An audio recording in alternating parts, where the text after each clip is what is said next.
지난주는 우리 믿음의 형제 자매를 사랑하는 법에 대해서 말씀을 나누었습니다. 오늘은 그 뒤에 있는 본문을 보면서 세상을 사랑하는 법, 특별히 오늘 분가식이 있고 새로운 목사 목녀로 출발하는 우리 목사 목녀님에게 또 해당되는 귀한 말씀인 것 같습니다.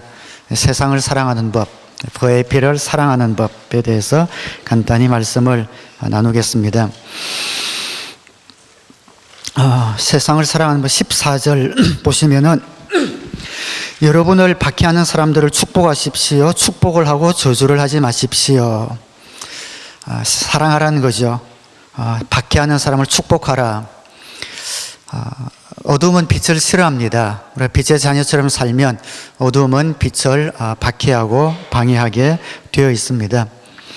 여러분들의 삶에서, 학교에서 혹은 생업에서, 직장에서 예수 믿는 것 때문에 혹시 손해보지 않는다면 내가 과연 빛다운 그런 삶을 살고 있는가 돌아보아야 되지 않는가 싶습니다. 주님의 빛된 삶을 살면 어두움은 극렬하게 저항하고 우리를 미워하게 되어 있습니다. 주님께서도 그렇게 말씀하셨죠. 요한복음 3장 20절에 악한 일을 저지르는 사람은 누구나 빛을 미워하며 빛으로 나오지 않는다. 그것은 자기 행위가 드러날까 보아 두려워하기 때문이다. 전부 다 이렇게 악한 일을 행하면 누가 악한지 표시가 나지 않죠. 그러나 전부 다 잘못된 일을 하고 있는데 그 중에 한 명이 아니야, 이것은 잘못되었어 하고 법대로 또 양심대로 도덕적으로 살게 되면 그냥 그렇게 살아가던 다른 사람들의 죄가 드러나기 때문에, 자신들의 잘못이 노출되기 때문에 빛의 자녀처럼 사는 사람을 미워할 수밖에 없다라는 거죠. 예수님이 그것을 예언하셨습니다. 요한복음 15장 19절에 너희가 세상에 속하여 있다면 세상이 너희를 자기 것으로 여겨 사랑할 것이다. 그러나 너희는 세상에 속하지 않았고 오히려 내가 너희를 세상에서 가려 뽑아냈으므로 세상이 너희를 미워하는 것이다. 우리가 빛에 속했기 때문에, 예수님이 우리를 사랑 가운데 뽑아주셨기 때문에 세상이 우리를 미워할 수밖에 없다. 이 말씀을 들을 때에 마음의 위로가 되시는 분이 계실 겁니다. 내가 왜 주님 뜻대로 사는데 세상에서, 직장에서, 다른 사람들의 관계 속에서 이런 어려움을 겪는가? 그럴 수밖에 없다라고 주님이 말씀하셨습니다. 우리를 핍박하는 사람들을 그러면 어떻게 대할 것인가? 참아주는 것으로 부족하다는 거예요. 미워하지 않는 것으로도 부족하다는 겁니다. 오히려 축복하라. 우리가 주님 말씀 붙들고 살아갈 때 박해하고 손해 끼치는 그들을 축복하라. 어떻게 핍박하는 사람들을 축복할 수 있는 여유를 우리가 가질 수 있습니까? 아무리 우리를 핍박하고 공격해도 우리가 쓰러지지 않기 때문입니다. 하나님이 우리 편이 되어 주시기 때문이죠. 요한복음 17장 14절에 주님이 이렇게 약속하셨습니다. 나는 그들에게 아버지의 말씀을 주었는데 세상은 그들을 미워하였습니다. 그것은 내가 세상에 속하여 있지 않은 것과 같이 그들도 세상에 속하여 있지 않기 때문입니다. 내가 아버지께 비는 것은 그들을 세상에서 데려가시는 것이 아니라 악한 자에게서 그들을 지켜주시는 것입니다. 주님이 이렇게 중보기도를 해주셨습니다. 우리가 세상에서 박해를 당한다 하더라도 하나님께서 그들을 지켜주시라고 주님이 기도하셨고, 사도 바울은 로마서에서 유명한 그런 고백을 하죠.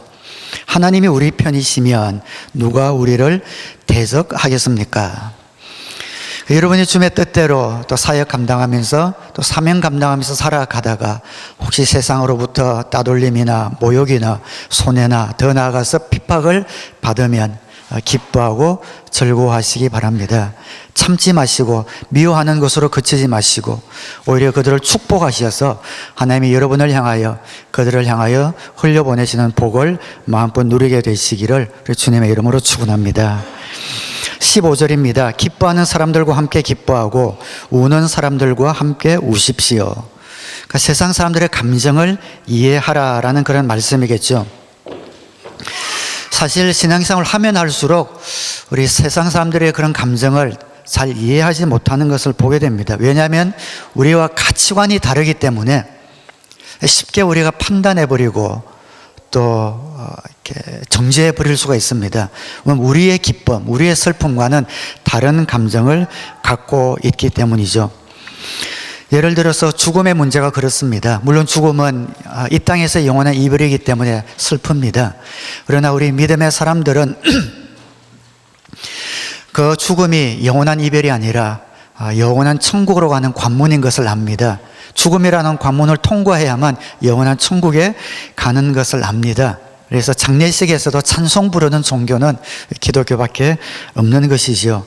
그런데 안 믿는 사람들이나 친지들이 죽음을 맞이하면서 그냥 속이 애끓는 심정으로 땅을 치면서 통곡할 때에 우리로서는 이해가 되지 않습니다. 그래서 이해가 되지 않기 때문에 그들의 감정을 또 동조할 수 없고 동감할 수 없을 때가 있을 수도 있다는 것이죠. 기쁨의 문제도 마찬가지입니다. 어떤 사람이 사업이 잘 돼서 가게를 또 하나 냈다고 해도 기쁜 일이긴 하지만 우리에게 그렇게 감동이 오진 않습니다.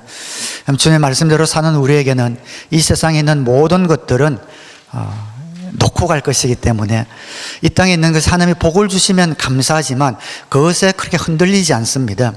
그러나 영원한 삶을 알지 못하는 세상 사람들은 이 땅에 주어진 그 하나의 기쁨이 인생 전체의 기쁨처럼 여겨지는 거죠. 새 차를 하나 샀다든지 직장에서 승진을 했다든지 이럴 때에 그것이 인생의 가장 큰 목적인 것처럼 목표인 것처럼 기뻐할 때에 저것은 썩어 없어질 것인데 왜 저렇게 기뻐하나 라는 우리의 가치관으로 볼 때 그들의 감정을 이해하지 못할 수도 있습니다. 그래서 바울은 그러지 말라는 거죠. 세상을 사랑하려면 그들이 갖고 있는 감정, 그들이 갖고 있는 생각을 이해하면서 함께 울고 함께 웃어주라. 왜냐하면 그들을 건져야 되기 때문이다 라고 이야기합니다. 여러분, 자녀들이 학교에서 학원에서 미술을 그렸는데 삐뚤삐뚤 좋은 그림이 아니에요. 근데 선생님이 야, 너 그림 너무 잘 그렸다 하고 스티커를 별표를 붙여줬단 말이죠. 그러면 그 아이는 와서 엄마에게 막 자랑을 하죠. 엄마, 오늘 이게 스티커 받았어. 우리가 보면은 부모님이 보면 아무것도 아닙니다. 그리고 딱 보니까 걔한테만 붙여준 것이 아니라 다 붙여준 거예요. 그렇지만 부모님은 어떻게 합니까? 크게 기뻐하면서 피드백을 해주죠. 정말 그 아이가 미술 천재인 것처럼 잘했다고 칭찬을 해주는 그런 마음이 하나님의 마음인 것처럼 우리가 보기에는 영원한 가치관을 가지고 있지만 세상 사람들의 그런 슬픔과 기쁨을 바라볼 때에 하나님이 가진 그런 마음으로 함께 기뻐하고 함께 슬픔에 동참하여 그들이 주님 앞에 다가오는 그런 귀한 통로로 쓰임받는 저와 여러분 되시기를 주님의 이름으로 축원합니다. 세상을 사랑하는 세 번째는 16절입니다. 서로 한 마음이 되고 교만한 마음을 품지 말고 비천한 사람들과 함께 사귀고 스스로 지혜가 있는 체 하지 마십시오. 그러니까 잘난 체 하지 말라는 거죠. 그러니까 앞에 보면은 한 마음이 되고, 그러니까 잘난 체 하는 사람이 있으면 한 마음이 되기 힘듭니다. 어떤 그룹이든 누가 서로 잘난 체 하면은 결코 한 마음이 될 수가 없습니다. 그래서 세상 사람들을 주님 앞으로 인도하기 위해서 지혜 있는 채, 우월한 척, 잘난 채 하지 말라는 거죠. 어떻게 우리가 겸손한 그런 마음으로 살아갈 수가 있는가? 성공에는 여러 가지 분야가 있다는 것을 우리가 인정해야 합니다. 여러분 각자가 잘하는 것들이 한 가지씩 있을 겁니다. 이것은 내가 생각해도 다른 사람들보다 탁월해 라는 것들 때문에 우리 자신이 아마 좀 우월할 수도 있고 또 지혜 있는 채 할 수도 있을 겁니다. 예를 들어서 세상에서 가장 탁월한 것은 뭐니 해도 돈 버는 거죠. 돈 많이 벌어서 성공하면은 칭찬받을 만합니다. 그러나 사업의 성공만이 인생의 성공이 아닌 것을 우리가 압니다. 학문적인 성공이 있을 수도 있고 또 부모로서의 성공한 사람이 자녀 교육에 성공한 사람이 있을 수도 있고 부부 생활에 성공한 사람이 있을 수도 있고 교회 생활에 신앙생활에 각 분야에 성공한 사람들이 있다는 것을 우리가 아는 거죠. 비록 이 분야에서는 내가 성공했다고 생각하지만 다른 많은 분야에도 성공한 사람들이 여기에 같이 있다라는 것을 우리가 알 때에 겸손해질 수가 있습니다. 잘난 체 하지 않습니다. 한 걸음 더 나아가서 내가 성공한 분야가 다른 분야보다 더 나은 그런 분야가 아닐지도 모른다라는 그런 생각을 가지는 거죠. 내가 사업에 성공했지만 자녀 교육에 실패했다면 성공했다고 볼 수가 없겠죠. 부부 생활이 좋지만 신앙생활에 실패하고 있다면, 믿음 생활에 실패하고 있다면 그 인생은 진정으로 성공한 인생이라 말할 수가 없습니다.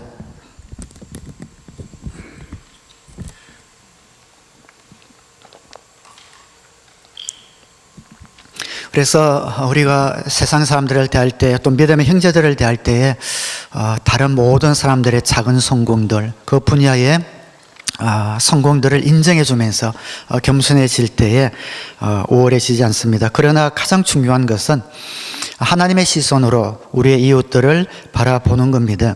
하나님이 저와 여러분들을 바라볼 때는 똑같이 보십니다.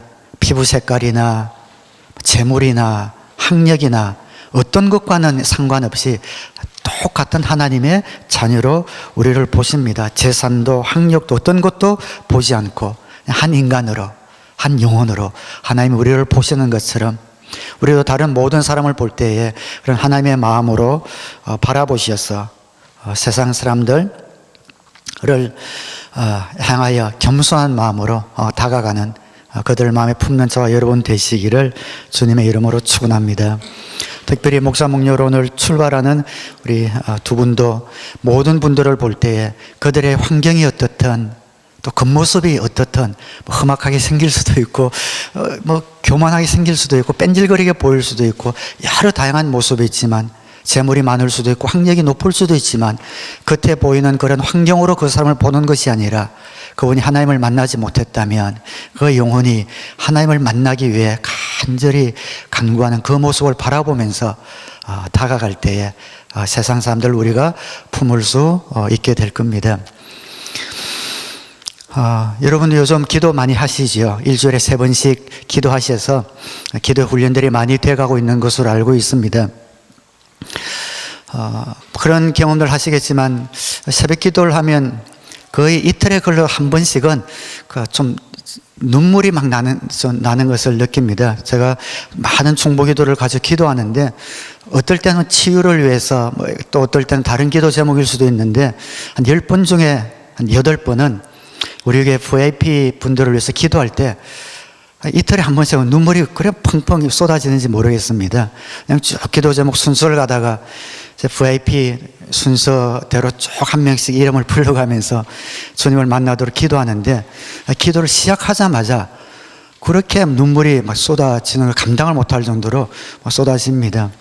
정말 주님을 만나야 되는데, 이분이 주님을 만나야 되는데, 막 그런 마음, 주님을 만나야 인생에 답이 있는데 그런 마음들이 기도할 때마다 느껴져서 우리 VIP 분들이 주님을 만날 수 있도록 기도를 합니다. 우리가 모든 사람들을 대할 때에 하나님이 사랑하시는 영혼, 하나님이 필요한 영혼, 그러한 마음으로 갈 때에 우리의 우월감, 지혜 있는 채 잘난 체 하는 것은 들어갈 자리가 없이 겸손한 마음으로 그분들을 섬길 수 있게 됩니다. 17절, 아무에게도 악을 악으로 갚지 말고 모든 사람이 선하다고 생각하는 일을 하려고 애쓰십시오. 그러니까 누가 나에게 나쁜 소리 하면은 똑같이 돌려주고 싶잖아요. 누가 나에게 해코지 하면은 다른 데 가서 야, 그 사람 그렇게 안 봤는데 이래 막 이렇게 흠담하고 알게 모르게 깎아내리고 싶죠. 그렇게 하지 말라는 겁니다. 누가 우리에게 악을 행했다 하더라도 악을 악으로 갚지 말라. 더 적극적인 방법은 무엇인가 하니 제가 적기를 본인이 없는 곳에서 칭찬하는 거죠. 혹시 나에게 안 좋은 손해를 끼쳤다 하더라도 다른 사람에게 똑같이 악으로 갚지 않고 오히려 그 사람을 칭찬하고 그 사람을 세워주는 겁니다. 그렇게 하라는 겁니다. 그렇게 하기 쉽지 않죠. 그러나 그렇게 해야 합니다. 많은 사람들 우리가 품어야 하기 때문에 그렇습니다. 지난주 목장에 와서 우리 청년들이 지난주 말씀을 가지고 참 잘 나누어 주었습니다. 그래서 우리 목장 마침 월요일 되면은 지난주 요약을 제가 써가지고 우리 목장 전체 단톡방에 이 말씀 세 가지를 항상 써거든요. 첫 번째는 우리 목장 식구들 기도 제목 기억하면서 살고, 주위의 VIP 눈 돌림에 살고, 지난주 이 설교 말씀 한 가지 붙들고 살고, 그래서 이번 주를 꼭 나눕시다라고 이제 씁니다. 한 3주째 그렇게 하니까 이제 좀 잘 하시는 것 같아요. 어떤 형제는 정말 제가 감동받았는데, 지난주 설교에 형제를 사랑하는 법인데 그중에서 자기에게 주신 말씀이 하나 있어서 메모도 빽빽하게 했더라고요. 그리고 그 주보를 갖다가 뒷주머니에 놓고 일주일 동안 그 일터에서 살아가면서 자신에게 좀 힘들게 하는 사람이 있는데 그 사람을 예수님처럼 대접하는 그것이 자기에게 왔다고 실천하면서 살아갔다는 거예요. 그렇게 하루 실천하니까 마음이 좋았는데 이튿날 더 심하게 하는 바람에 다 무너졌다고 물론 고백을 했지만, 그래가지고 막 한숨도 푹푹 쉬고 욕할 줄 알고 굉장히 막 너무 화가 나서 목장에서 막 털어놓는 것을 봤는데 It's okay. 살아봤다는 것, 그게 중요한 거거든요. 넘어지더라도 또 해보고 하는 거죠. 선하다고 생각하는 일을 해보는 것, 이것이 너무 중요합니다.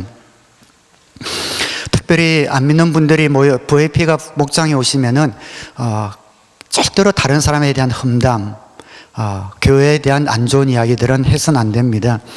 안 그래도 그런 마음을 갖고 있는데 어쨌든 우리 믿는 사람들의 입에서 다른 사람을 누구라도 험담하게 되면은 여기도 뭐 사회와 다를 바 없다 그렇게 느끼겠지요. 그래서 모이면은 교회 자랑, 또 목사님 자랑, 목자님 자랑, 성도님 자랑, 이런 말들이 우리 입술에 붙어 있어야 합니다. 18절입니다. 여러분 쪽에서 할 수 있는 대로 모든 사람과 더불어 화평하게 지내십시오. 당연한 말씀이죠. 세상을 우리가 품기 위해서는 이웃과 평화롭게 살아야 합니다. 우리는 복음의 전사이기 때문에 그렇습니다. 여러분 직장에서 상사와 부하 직원과 투닥거리면서 지낸다고 해보십시오. 전도가 되겠습니까? 절대 전도 되지 않습니다. 여기는 우리가 외국인들과 섞여서 살지만 한국어로 치면은 아파트 살면서 층간 소음 때문에 막 보복을 하고 소리를 지르고 하면은 전도 되겠습니까? 전도 안 됩니다. 이웃과 평화롭게 살도록 우리는 노력해야 합니다. 왜냐하면은 저와 여러분은 복음의 빚진 자이기 때문입니다. 그래서 모든 세상 사람들을 대할 때에 나는 저분에게 복음의 빚을 졌다라는 마음을 가지면 됩니다. 바울이 그렇게 고백했죠. 로마서 1장에 나는 그리스도 사람에게나 미개한 사람에게나 지혜가 있는 사람에게나 어리석은 사람에게나 다 빚을 진 사람입니다. 그러므로 나의 간절한 소원은 로마에 있는 여러분에게도 복음을 전하는 일입니다. 모든 사람들에게 난 빚을 졌습니다. 그러니까 모든 사람을 대할 때에 그들의 처한 상황 가운데 들어가서 그들을 섬기면서 바울이 열매를 맺었던 것을 우리는 보게 됩니다. 우리도 우리의 이웃을 대할 때에 모두가 다 나의 빚쟁이로 생각하면 그분들 말씀에 귀를 기울이고 고분고분 순종하며 평화롭게 지낼 수가 있습니다. 단서가 있지요. 여러분 쪽에서 할 수 있는 대로 그 붙들고 하는 겁니다. 적어도 내 쪽에서는 평화를 유지하기 위해서 온 힘을 다하는 겁니다. 그런데도 그분이 만약에 받아주지 않고 계속해서 대항을 한다면은 평화가 이루어질 수 없죠. 평화는 서로가 협약이 맺어져야 되지 않습니까? 그럴 때는 괜찮다는 겁니다. 이 말씀을 주신 이유가 여러분 쪽에서 할 수 있는 대로 다 하고 나서 저쪽에서 나에게 화합을 해주지 않아서 평화가 이루어지지 않는다면 자책감을 갖지 말라는 겁니다. 괜찮다. 우리 쪽에서 할 수 있는 걸 다 했다면 그것으로 됐다라는 거죠. 그리고 여러분 쪽에서 할 수 있는 대로 할 때에 복수하지 말라는 거죠. 저 부사님들 어떻게 하든지 복수하지 않고 모든 사람을 대할 때에 한 번 만나고 다시 만날 것 같지 않은 사람처럼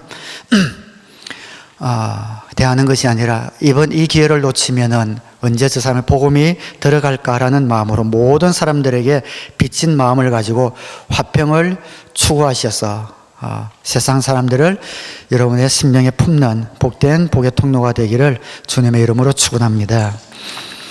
마지막 6번째 19절입니다. 사랑하는 여러분, 여러분은 스스로 원수를 갚지 말고 그 일은 하나님의 진노하심에 맡기십시오. 성경에도 기록하기를 원수 갚는 것은 내가 할 일이니 내가 갚겠다고 주님께서 말씀하신다 하였습니다. 그래서 복수해서는 안 됩니다. 복수해서는 안 되는 이유가 두 가지 있는데, 첫 번째는 하나님만이 심판자이기 때문입니다. 하나님만이 우리를 심판하실 수 있습니다. 그런데 우리가 우리의 어떤 힘을 가지고 복수해버리면, 우리의 감정으로 복수해버리면 하나님의 영역을 우리가 빼앗는 것이 됩니다. 그래서 그것을 죄라고 이야기합니다. 두 번째는 실제적인 이유인데, 복수는 복수를 불러일으키기 때문이죠. 뭐 꼭 복수라는 그런 거창한 단어를 안 쓰더라도 가정에서 부부끼리도 남편이 아내에게 어떤 아픈 이야기를 했을 때에 아내도 그것을 맞받아친다면은 눈덩이처럼 불어나지 결코 녹아나지 않습니다. 복수는 반드시 더 큰 복수를 부를 수 있기 때문에 복수하지 말아라. 근데 세상 사람들이 이걸 하기가 힘듭니다.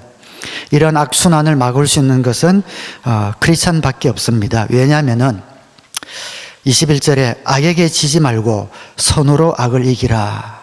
우리에게 그 선을 행할 수 있는 성령의 열매를 우리에게 주셨기 때문입니다. 악을 선으로 이겨야 합니다. 소극적으로 참아주는 것이 아니라 적극적으로 대처하라고, 선을 행하라고 마지막 구절입니다. 20절에 이렇게 이야기하죠. 원수인데도 줄이거든 먹을 것을 주고 목말라거든 마실 것을 주라. 그래야 하면 그의 머리에다 숯불을 쌓는 셈이 될 것이다. 머리에 숯불을 쌓는 것은 이 당시에는 죄를 지은 사람이 회개하는 의미로 머리에 수건을 쏘고 숯불을 담은 그릇을 담고 숯불이 재가 될 때까지 길을 이제 돌아다니는 벌을 주었다고 합니다. 그러니까 시뻘건 것이 머리에서 타고 있으니까 얼굴도 시뻘겋게 되고, 또 그것을 짊어지고 다니는 동안에 죄를 지었다는 표시가 되기 때문에 부끄러움을 당한다는 거죠. 그래서 우리가 적극적으로 우리 손으로 원수를 갚지 않고 하나님에게 맡기고 오히려 그분들을 섬기게 되면 그 수치는 그들의 몫이 될 것이다 라고 이야기를 하고 있습니다. 이 6가지 가운데 여러분에게 꼭 필요한 것 한 가지 붙드셔서 이번 한 주간 동안 한번 적용해 보시고 목장에서 나누셔서 세상을 사랑하는 귀한 마음이 우리 모든 목장 가운데 넘쳐나게 되기를 주님의 이름으로 축원합니다. 기도하겠습니다.